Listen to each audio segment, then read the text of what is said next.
ইনশাআল্লাহ দ্রুত ফেরত আসবে, আপনারা দোয়া করবেন।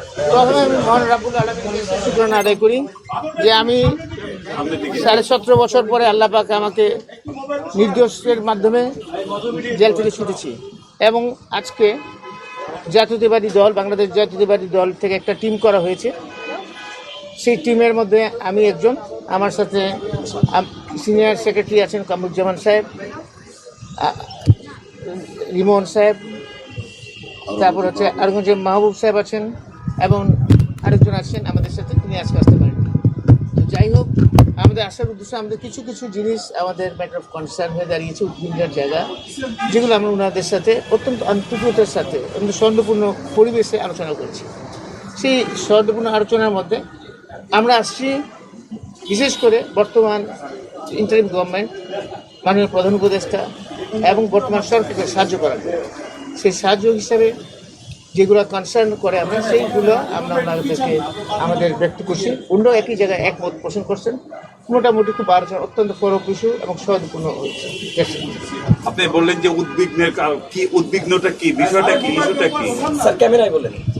উদ্বিগ্ন যেমন আমাদের পার্শ্ববর্তী দেশে পতিত সরকার যে শেখ হাসিনা, ওনার সাথে একটা বিশেষ শিল্পগোষ্ঠী, পত্রিকায় দেখেছেন আপনারা, এসএলএম গ্রুপ, তারা সেখানে একটা মিটিং করছে, সমস্ত পত্রিকা আসছে।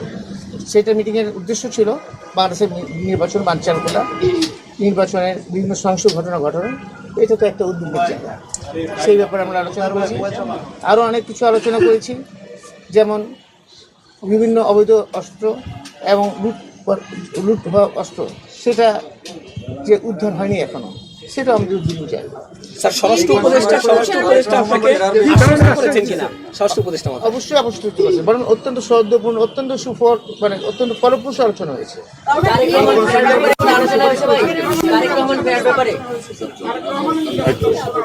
আরেকটা জিনিস আমি বলি,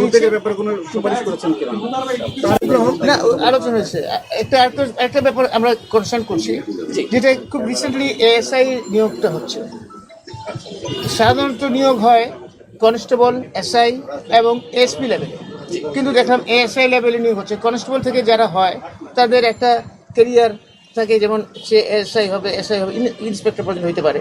আবার এসআই লেভেলে যারা হচ্ছে তারা এসআই থেকে ইন্সপেক্টর হয়ে ডিআইজি পর্যন্ত হয়েছে, অনেক উদাহরণ আছে। আবার এসপি থেকে তো আইজি পর্যন্ত হতে পারে, কিন্তু এখন এএসআই পর্যন্ত সেটা একটু বিভিন্ন জায়গায়, কারণ কনস্টেবলদের মধ্যে একটা বিভিন্ন রকম একটা অবস্থা দেখছি, সেটাও একটা আমাদের উদ্বিগ্ন। সাবেক স্বরাষ্ট্র মন্ত্রী হিসেবে আপনি কি মনে করেন দেশের আইন শৃঙ্খলা পরিস্থিতি এখন ভালো না খারাপ, আপনি কি মনে করেন?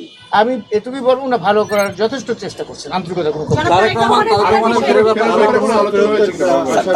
ইনশাআল্লাহ দ্রুত ফেরত আসবে, আপনারা দোয়া করবেন। আল্লাহ